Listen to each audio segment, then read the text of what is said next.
আমাদের আজকের আলোচনা হচ্ছে বেদান্ত দর্শন। বেদান্ত দর্শন বেদান্ত দর্শন ভারতীয় আস্তিক দর্শন সমূহের মধ্যে অন্যতম। তাহলে বেদান্ত দর্শন হচ্ছে আস্তিক দর্শন। বেদান্ত দর্শন হচ্ছে আস্তিক দর্শন। মাধবাচার্য সর্বদর্শন সংগ্রহ গ্রন্থে বেদান্ত দর্শনকে সর্বদর্শন শিরোমণি আখ্যা দিয়েছেন। মাধবাচার্য সর্বদর্শন সংগ্রহ গ্রন্থে বেদান্ত দর্শনকে সর্বদর্শন শিরোমণি আখ্যা দিয়েছেন। বেদান্ত দর্শন উপনিষদকে ভিত্তি করে গড়ে উঠেছে। তাহলে বেদান্ত দর্শন কিসের উপর গড়ে উঠেছে? উপনিষদকে ভিত্তি করে গড়ে উঠেছে। বেদান্ত শব্দের অর্থ হলো বেদের অন্ত। বেদান্ত শব্দের অর্থ হলো বেদের অন্ত। উপনিষদ হলো বেদের অন্ত। উপনিষদ হলো বেদের অন্ত। তাহলে কি আমরা আলোচনা করলাম যে একটি আস্তিক দর্শন, এবং এই দর্শনটি হচ্ছে সর্বদর্শন শিরোমণি, এই আখ্যা দিয়েছেন মাধবাচার্য। বেদান্ত দর্শন উপনিষদকে ভিত্তি করে গড়ে উঠেছে, কারণ বেদান্ত শব্দের অর্থ হলো বেদের অন্ত। এই হচ্ছে মোটামুটি বেদান্ত কিভাবে শুরু হলো। এই হলো বেদান্ত কিভাবে শুরু হলো। এখন বেদান্ত দর্শন এর অনেক মতবাদ আছে। হ্যাঁ, বেদান্ত দর্শনের অনেক মতবাদ আছে, কিন্তু আমরা সমস্ত কিছু, বেদান্ত নিয়ে অনেক কথা বলার আছে, সমস্ত কিছু এই অল্প সময়ে বলা সম্ভব নয়। তাই যে জিনিসগুলো মোটামুটি একটু কি বলবো, যে জিনিসগুলো মোটামুটি একটু কাজে লাগবে তোমাদের, সেইগুলোই আমি আলোচনা করছি। যেমন হচ্ছে বেদান্ততে আমরা কি পেলাম? উপনিষদ। এবার উপনিষদ শব্দের ব্যুৎপত্তিগত অর্থ কি? উপনিষদ শব্দের ব্যুৎপত্তিগত অর্থ কি? দেখো, কোনো যোগ্য গুরুর কাছে লব্ধ জ্ঞান বা বিদ্যা, যা সম্পূর্ণরূপে জাগতিক বন্ধন নাশ করে, অথবা যা নিশ্চিতভাবে শিষ্যকে আত্মজ্ঞান বা ব্রহ্মজ্ঞান লাভে সমর্থ করে, অথবা যা শিষ্যকে গুরুর কাছে নিয়ে যায়। উপনিষদ শব্দের এই শেষ অর্থটি উপনিষদের মতবাদ যে রহস্যমূলক তার সঙ্গে সামঞ্জস্যপূর্ণ। তাহলে উপনিষদের কি হলো? ব্যুৎপত্তিগত অর্থ হচ্ছে উপনিষদ শব্দটি উদ্ভূত হয়েছে সদ, দন্তের স দ হলন্ত ধাতুর সঙ্গে উপ এবং নি উপসর্গ যুক্ত করে।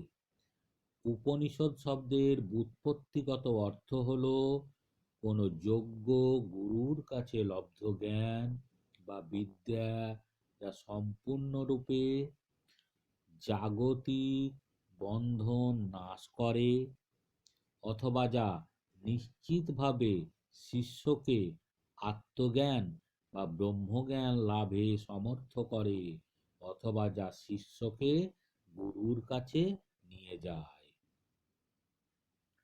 উপনিষদ শব্দের এই শেষ অর্থটি উপনিষদের মতবাদ যে রহস্যমূলক তার সঙ্গে সামঞ্জস্যপূর্ণ। অর্থাৎ নির্বাচিত কিছু শিষ্য গুরুর কাছে উপবেশন করে একান্তে এই রহস্যবিদ্যা শিক্ষা করত। উপনিষদে বেদের রহস্য ব্যক্ত হয়েছে। এটা গুরুর কাছে শিখতে হতো, এবং বেদ এটা কি রহস্যবিদ্যা, এবং এই রহস্যবিদ্যা কিন্তু বেদের রহস্য। এই রহস্যবিদ্যা হচ্ছে বেদের রহস্য।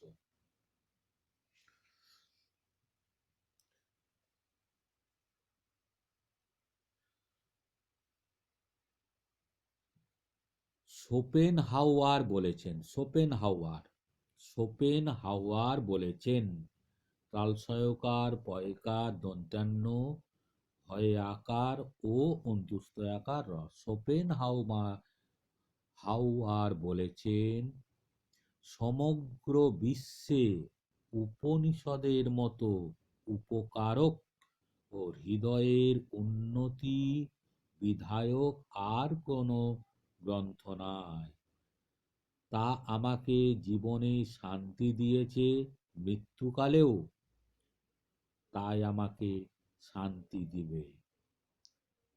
শোপেনহাওয়ার বলেছেন সমগ্র বিশ্বে উপনিষদের মতো উপকারক ও হৃদয়ের উন্নতি বিধায়ক আর কোনো গ্রন্থ নাই। তা আমাকে জীবনে শান্তি দিয়েছে, মৃত্যুকালেও তাই আমাকে শান্তি দেবে। উপনিষদের শিক্ষার মধ্যে সাধারণতভাবে একটি ঐক্য থাকলেও উপনিষদের আলোচিত সমস্যা ও তাদের সমাধানের মধ্যে পার্থক্যও ছিল। উপনিষদের শিক্ষার মধ্যে সাধারণভাবে একটি ঐক্য থাকলেও উপনিষদের আলোচিত সমস্যা ও তাদের সমাধানের মধ্যে পার্থক্য ছিল। সমস্ত উপনিষদের প্রধান আলোচ্য বিষয় হল আত্মা বা ব্রহ্ম। তাহলে উপনিষদের প্রধান আলোচ্য বিষয় কি হচ্ছে? আত্মা বা ব্রহ্ম। কিন্তু বিভিন্ন উপনিষদে নির্গুণ ব্রহ্মবাদ, সগুণ ব্রহ্মবাদ, ব্রহ্ম বিবর্তবাদ,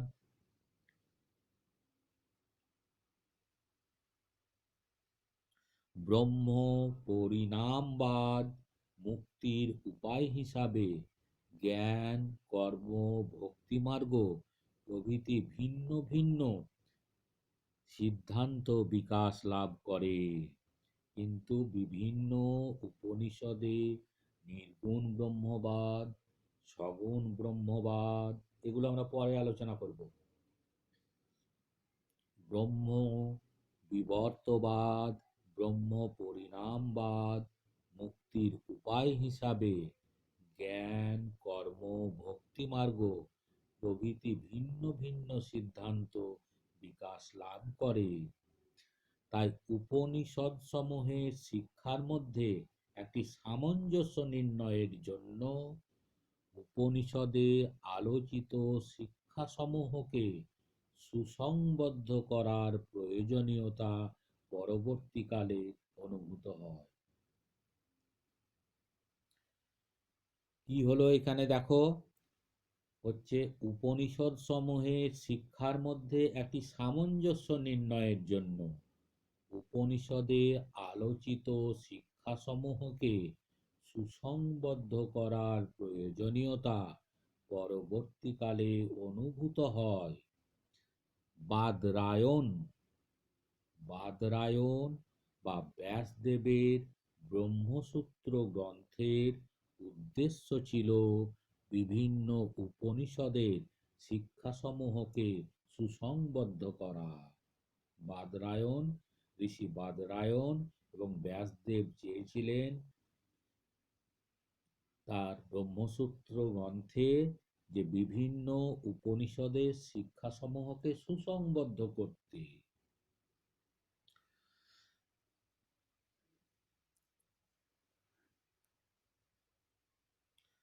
তাহলে গ্রন্থটির নাম আমরা কি দেখলাম? বাদরায়ণ বা ব্যাসদেবের ব্রহ্মসূত্র। এর উদ্দেশ্য ছিল বিভিন্ন উপনিষদের শিক্ষা সমূহকে সুসংবদ্ধ করতে, এবং এই উদ্দেশ্যে ব্রহ্মসূত্র গ্রন্থের প্রথম অধ্যায়ের প্রথম পাদের 4টি সূত্র বেদান্ত চতুঃসূত্রী নামে প্রসিদ্ধ। ব্রহ্মসূত্র গ্রন্থের প্রথম অধ্যায়ের প্রথম পাদের 4টি সূত্র বেদান্ত চতুঃসূত্রী নামে প্রসিদ্ধ। এই 4টি সূত্রে বেদান্ত মত পরিসমাপ্ত হয়েছে বলা হয়। এই 4টি সূত্রে বেদান্ত মত পরিসমাপ্ত হয়েছে বলা যায়। এই 4টি সূত্রেই লক্ষণ, ব্রহ্মজ্ঞান, ব্রহ্মজ্ঞান লাভের অধিকারী, উপায় ও ফল প্রায় সমস্তই বলা হয়েছে। এই 4টি সূত্র হলো, তাহলে আমরা বেদান্ত দর্শনের 4টি সূত্র আমরা এখানে আলোচনা করব। প্রথম হচ্ছে তথাতো ব্রহ্ম জিজ্ঞাসা। তথাতো ব্রহ্ম জিজ্ঞাসা। ব্রহ্মজ্ঞানে পরম পুরুষার্থ মুক্তি হয় বলে সম, দম, তিতিক্ষা, উপরতি, সমাধান ও শ্রদ্ধা এই 6টি সাধন সম্পদ অনুশীলনের পর ব্রহ্মজ্ঞান লাভের ইচ্ছা করা কর্তব্য। তাহলে প্রথম সূত্র কি? ব্রহ্মজ্ঞানে পরম পুরুষার্থ মুক্তি হয় বলে সম, দম, তিতিক্ষা, উপরতি, সমাধান ও শ্রদ্ধা এই 4টি সাধন সম্পদ অনুশীলনের পর ব্রহ্মজ্ঞান লাভের ইচ্ছা কর্তব্য। 2. জন্মাদস্য যত। জন্মাদস্য যত। জগতের সৃষ্টি, স্থিতি ও প্রলয়ের ব্যাখ্যা প্রসঙ্গে বেদান্ত সূত্রে বলা হয়েছে জগতের জন্ম, জগতের স্থিতি ও জগতের লয়, যা হতে হয় তাই ব্রহ্ম। জগতের সৃষ্টি, স্থিতি ও প্রলয়ের ব্যাখ্যা প্রসঙ্গে বেদান্ত সূত্রে বলা হয়েছে জগতের জন্ম, জগতের স্থিতি ও জগতের লয়, যা হতে হয় তাই ব্রহ্ম। 3. শাস্ত্রজনিতাৎ। শাস্ত্রজনিতাৎ। ব্রহ্ম সর্বজ্ঞ, তিনি সর্বজ্ঞানের আকর, বৈদিক শাস্ত্রের কারণ। ব্রহ্ম সর্বজ্ঞ, তিনি সর্বজ্ঞানের আকর, বৈদিক শাস্ত্রের কারণ। সুতরাং শাস্ত্র বা বেদ ব্রহ্মকে জানার একমাত্র উপায়। ব্রহ্মকে জানার অন্য কোনো উপায় নাই। সুতরাং শাস্ত্র বা বেদ ব্রহ্মকে জানার একমাত্র উপায়। ব্রহ্মকে জানার অন্য কোনো উপায় নাই। 4. তত্ত্ব সমন্বয়াৎ। তত্ত্ব সমন্বয়াৎ। জগতের উৎপত্তি, স্থিতি, লয়ের কারণ ব্রহ্মকে শাস্ত্রের দ্বারা জানা যায় কিনা এই আশঙ্কা করা যায় না। জগতের উৎপত্তি, স্থিতি, লয়ের কারণ ব্রহ্মকে শাস্ত্রের দ্বারা জানা যায় কিনা এই আশঙ্কা করা যায় না। ব্রহ্মকে জানার উপায় শাস্ত্রই, কারণ সমস্ত শাস্ত্র বাক্যেরই ব্রহ্মে সমন্বয় দেখা যায়। ব্রহ্মকে জানার উপায় শাস্ত্রই, কারণ সমস্ত শাস্ত্র বাক্যেই ব্রহ্মে সমন্বয় দেখা যায়। অর্থাৎ সমস্ত শ্রুতির প্রতিপাদক অর্থ ব্রহ্ম। অর্থাৎ সমস্ত শ্রুতির প্রতিপাদক অর্থ ব্রহ্ম। ব্রহ্মসূত্র গ্রন্থের রচনাকাল সঠিকভাবে নির্ণয় করা কঠিন, কিন্তু এই গ্রন্থে অন্যান্য সব ভারতীয় দর্শন সম্প্রদায়ের খণ্ডন থাকায় একথা বলা যায় যে এই গ্রন্থের রচনাকাল আনুমানিক 200 খ্রিস্টপূর্বাব্দ।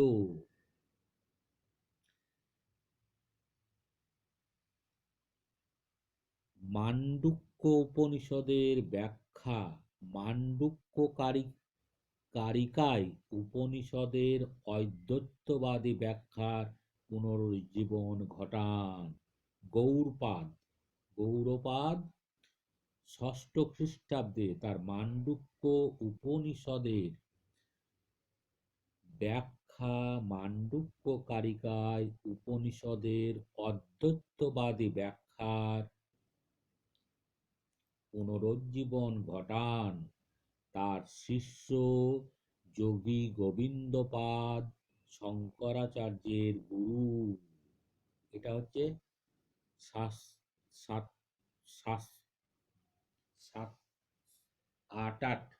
মানে 788 থেকে 820 খ্রিস্টাব্দ। 788 থেকে 820 খ্রিস্টাব্দ। বাদরায়ণের ব্রহ্মসূত্র গ্রন্থ খুবই সংক্ষিপ্ত হওয়ায় পরবর্তীকালে এই গ্রন্থের বিভিন্ন ভাষ্য অর্থাৎ ব্যাখ্যা রচিত হয়। বেদান্ত দর্শনের বিভিন্ন সম্প্রদায়ের মধ্যে অনেক গুরুত্বপূর্ণ বিষয়ে মতপার্থক্য থাকলেও তারা সকলেই বাদরায়ণকে অনুসরণ করেছেন বলে দাবি করেন। এসব ভাষ্যকারেরা প্রত্যেকেই মনে করেন একমাত্র তার ব্যাখ্যাই শ্রুতির সঙ্গে সামঞ্জস্যপূর্ণ। এসব ভাষ্যকারেরা প্রত্যেকেই মনে করেন যে একমাত্র তার ব্যাখ্যায় শ্রুতির সঙ্গে সামঞ্জস্যপূর্ণ। তাহলে এখানে আমরা কি আলোচনা করলাম? ব্রহ্মসূত্রের রচনাকাল নির্ণয় করা কঠিন, কিন্তু এই গ্রন্থে অন্যান্য সব ভারতীয় দর্শন সম্প্রদায়ের খণ্ডন থাকায় একথা বলা যায় যে এই গ্রন্থের রচনাকাল আনুমানিক 200 খ্রিস্টপূর্বাব্দ। গৌড়পাদ ষষ্ঠ খ্রিস্টাব্দে তার মান্ডুক্য উপনিষদের ব্যাখ্যা মান্ডুক্য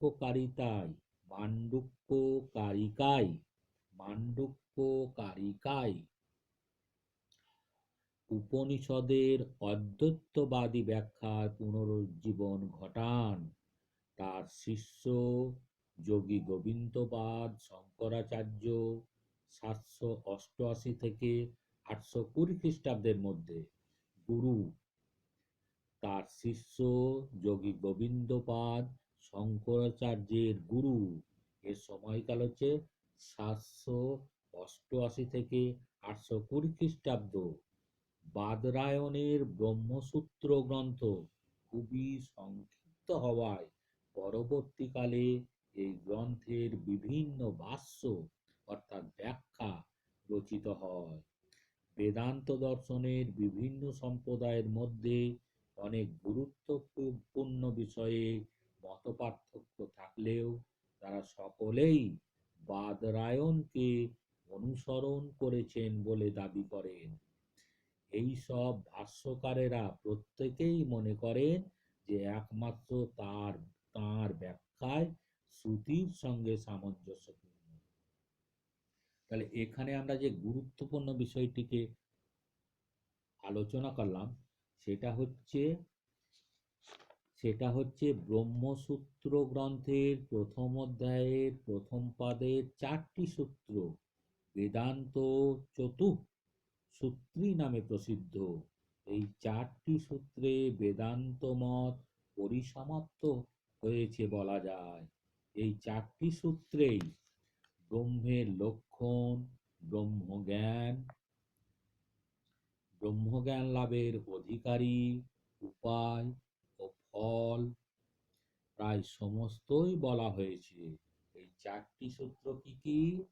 এক হচ্ছে অথাতো ব্রহ্ম জিজ্ঞাসা, এখানে বলা হয়েছে ব্রহ্মজ্ঞানে পরম পুরুষার্থ মুক্তি হয় বলে সম দম তিতিক্ষা উপরতি সমাধান ও শ্রদ্ধা এই ছয়টি সাধন সম্পদ